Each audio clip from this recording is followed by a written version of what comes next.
మరి ఇశ్రాయేలు జీవితంలో ఎన్ని మేలులు చేసిన వాళ్ళు ఎప్పుడు కూడా సనుక్కుంటూనే వాళ్ళు ఉన్నారు.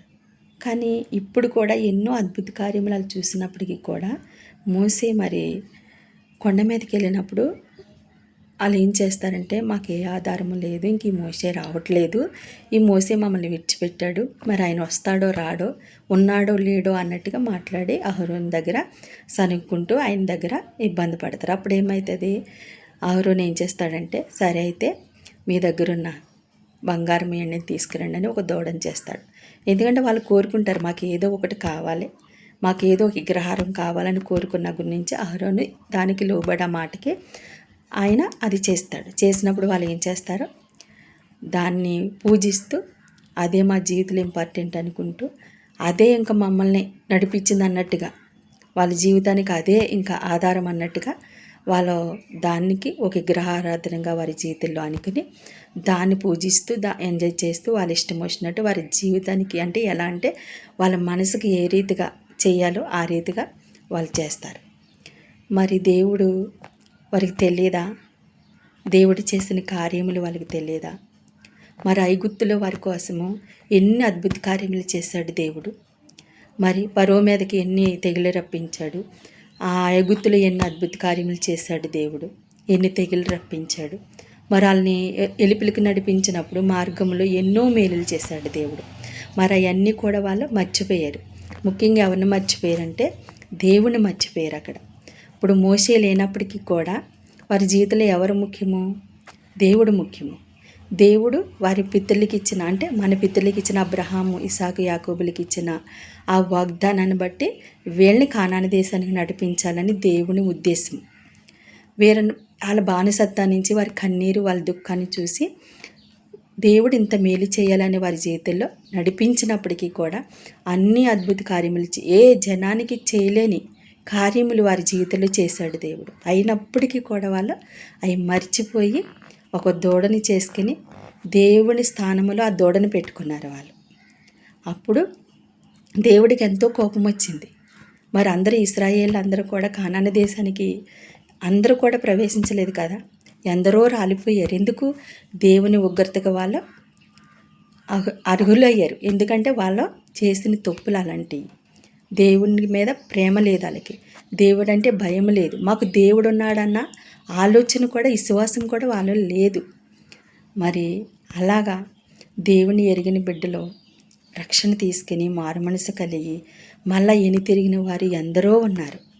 అంటే ఒకవేళ మా దేవుడు మాకేం చేయలేదు, ఈ దేవునిలోకి వెళ్ళిన తర్వాత ఎన్ని కష్టాలు బాధలు మేము పడుతున్నాము, శ్రమలు పడుతున్నామని అనుకుంటారు. ఎందుకంటే నిజముగానే శ్రమలు, దేవుని బాటలో నడిచిన వారు ప్రతి ఒక్కరికి కూడా శ్రమే. ఎందుకంటే మన కోసం దేవుడు ఎంతో శ్రమ పొందాడు. ఆ శ్రమ పొందు ఇది ఎంతో కాదు, చాలా తక్కువ. మనము పొందుకోవలసింది ఏంటంటే పరలోక రాజ్యం. ఆ రాజ్యంలో చేరాలంటే ఏం చేయాలి? మనం ఎన్ని శ్రమలైనా ఎన్నిటినైనా మనం జయించే శక్తిని మనకి దేవుడు ఇస్తాడు. ఎందుకంటే ఈ లోకాన్ని జయించిన వాడే మన యేసుక్రీస్తు. మనల్ని కూడా దేవుడిని బట్టి మనం జయించగలుగుతాము. కానీ ఇశ్రాయేలు అలా కాదు కదా, వాళ్ళ విశ్వాసం లేకుండా ఎందరో రాలిపోయారు. కానీ అలా నీ ఉండకూడదు.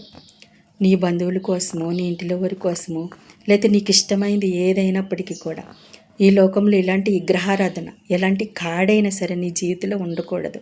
ఎందుకంటే నీ దేవుడే నువ్వు అంగీకరించావు, బాప్టిజం తీసుకున్నావు, రక్షణ పొందావు, మరి మారు మనసు కలిగి ఉన్నావు. అలాంటప్పుడు నువ్వు వేరే స్థానంలోనే ఉన్నావు అనుకో, ఇశ్రాయేలు ఎలా మధ్యలో రాలిపోయారో దేవుని ఉగ్రతకి నువ్వు కూడా అలా గురవుతావు. మనం అలా ఉండకూడదు. దేవుడు ఏమన్నాడు? ముదిని వచ్చే వరకు కూడా నేను నిన్ను ఎత్తుకుంటానన్నాడు. మరి ముదిని వచ్చే వరకు ఎత్తుకుంటానంటే ఎప్పుడు? తన బిడ్డగా మనల్ని అంగీకరించినప్పుడు. మనం ఆయన బిడ్డలుగా అంగీకరించబడాలంటే ఎప్పుడు?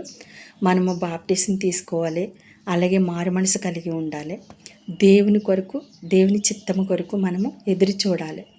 ఎందుకంటే నశించి నరకానికి వెళ్తాము, ఎంత మాత్రము మనకు మంచిది కాదు. ఎందుకంటే కడవరి దినముల్లో మనమున్నాం, అంచె దినముల్లో మనమున్నాం. ఈ అపాయకరమైన దినములు, లోకములో ఎన్నో భయంకరమైన ఎన్నో అపాయములు వస్తున్నాయి. మరణము, కీడి లోకం వైపు చూస్తే.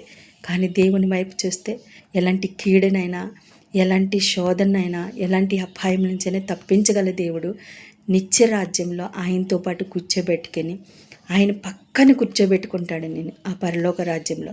ఆ నిత్య నరకానికి నేను దేవుడు అన్నాడు కదా ఒక మాట, అగ్ని ఆరితే పురుగు సావదు. ఎందుకంటే మన ఆత్మ చనిపోదు. మనం చనిపోవాలని అనుకుంటాం కానీ మనం చనిపోలేము. ఎందుకంటే అది నిత్య నరకము.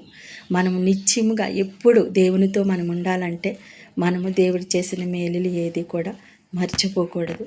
దేవుని చేసిన మన కోసం చేసిన ఏ మేలు కూడా మర్చిపోకుండా ఆయనకి ఎప్పుడు మన కృతజ్ఞత స్తుతులు చెల్లిస్తూ ఆయన మాటకు లోబడి మన జీవితంలో ఎటువంటి విగ్రహారాధన ఉన్నా మన హృదయంలో ఎట్లాంటి పాపమున్న అన్నిటిని కూడా మనము తుడిచివేసుకుని దేవుని సన్నిధిలో మనం వర్ధిల్లితే నిజముగా మనల్ని ఎంతగానో మన దేవుడు దీవించి అనేకమైన శ్రమల నుంచి అనేకమైన శోధల నుంచి మనల్ని తప్పించి ముఖ్యంగా ఆయన పక్కన కూర్చోబెట్టుకొని ముద్దుని వచ్చే వరకు కూడా నిన్ను ఎత్తుకుంటాడు.